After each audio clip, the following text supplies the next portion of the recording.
first light, first cast, first fish, and I haven't even had time to pour my first cup of tea of the day yet. A good start.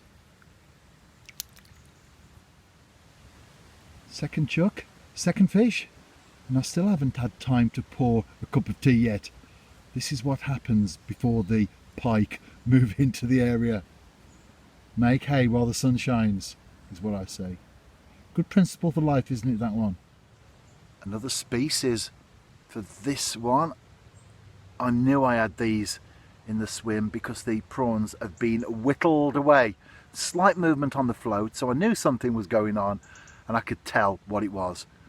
And eventually they whittled the prawn down enough to consume it and therefore get this one on the bank.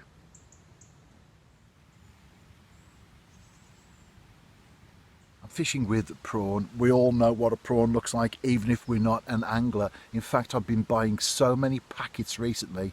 My wife at the supermarket the other day said, I fancy some prawns. So she's bought herself a packet to mix in with some rice and salad. But for me, it's all about the fish. It's fish food. Perch food is my particular target in terms of the species I'm after. But as you've seen over recent blog posts, I've been picking up some other fish as well. Nice, tempting, appetizing prawn. Size 10 hook. Always make sure, of course, that the hook point is showing. That's true of all baits. This is a soft bait, so I wouldn't like to necessarily be casting long distances with it. For example, in my tench campaign in the summer, when I was fishing at 20 yards, sometimes a little bit more, I had the confidence to know that once the hook was in the bait, it remained in when I cast out. But with this, I'm not sure at that distance, but I'm only fishing close in. Those are all factors, aren't they, that you take into account when you plan an angling session. Today is 1,107 consecutive weeks that I've been blogging. I started way back in July 2003. I'd already given it some thought. I was just talking about planning your sessions there. I'd already given it some thought, so it wasn't just something that popped into my head on that morning and I decided to have a go. I'd been thinking about it for a while. I was planning it. I was thinking about how it would go and what I would do, etc. Because back in those days, I didn't know about the term blogging. In fact, I called it Stuart Blaw's Angling Journal way back then. And of course, over the years, it's evolved. It's now become Welcome to My World. So it's a little bit more than just fishing, although, of course, angling takes up a big chunk of that space. Now it's other things as well. But it's the same essence as far as I'm concerned. I like to record my sessions. I like to record life's journey from my own point of view. But also, if you can, encourage a few people along the way. I just had a little dip on the float there. If you can encourage a few people along the way, then that's good, isn't it? Encouragement is so important, and many of us hide our hurts behind a smile, which is why, how many times do we hear this? Be kind to people because you don't know what they're going through. And yet we go onto social media in particular and we blast away like there's no tomorrow, and we've got to use up all our bullets in the next 5 minutes.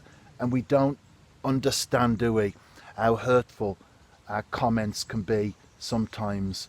I just think it's good to take time out from maybe engaging in those conflict situations that people get themselves involved with on the internet. And for me, that's why I'm still here 1,107 weeks later, because my journal has never been a place in which I express my anger and my hatred and have a little dig at people, because those things aren't there in the first place anyway. I want to make it a happy place, a nice place, a kind place, a place of inspiration, a place to build people up as opposed to dragging them down. Anyway, talking about being dragged down, that float has not disappeared, but I'm sure it will between now and the end of the session. And I'll be back returning with, I think, another perch. They're the the dominant fish out there at the moment, aren't they? No pike yet either. That's encouraging. Long may that continue. It's gone very quiet because you know who has turned up. However, although it's slowed down, I'm still catching, and on this occasion it's a roach, not a perch. Not a bad fish. Well, they're all good, aren't they? And there will be a time in the next couple of months or so when we'll be happy to catch anything when the weather really turns and it gets quite cold and ponds and pools will be frozen. If you want to fish them, you'll have to break the ice. And talking of the weather, as I was just now, it's very breezy today, but the pool that I'm fishing, there's hardly a ripple on the surface.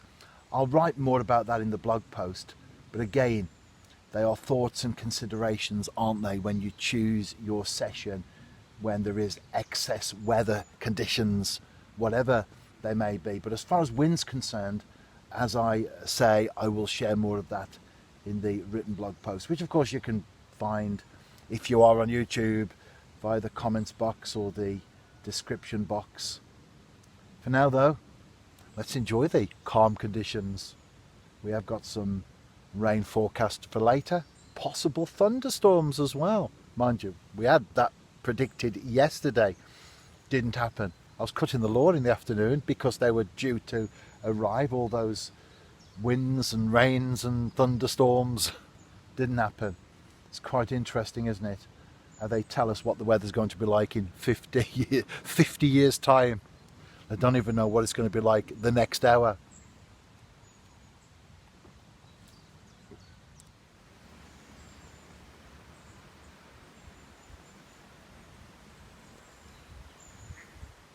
I was talking about the roach whittling away the bait earlier. It starts off as that and then becomes this. I had a hook pull. I thought that's something decent. Now I've got again something that's going to need the net. It's a perch though. I thought the first one might have been a tench. I didn't have it on very long, so it was hard to say. But definitely the biggest fish of the session so far, and I'll show you that in a moment or two. Not as big as I thought it was. I did have to give it line, which is why I initially was thinking possibly a tench on the end, a small one. But it's a perch, I'm not complaining, of course. And it wasn't foul-hooked either, because sometimes they do fight more, don't they, when you've got a foul-hooked fish. But as you can see, and I say this on many occasions, don't you, this is why this is my favourite species. It's much lighter now as well at my release point. Well, that one decided it wanted to go back quicker than I had planned.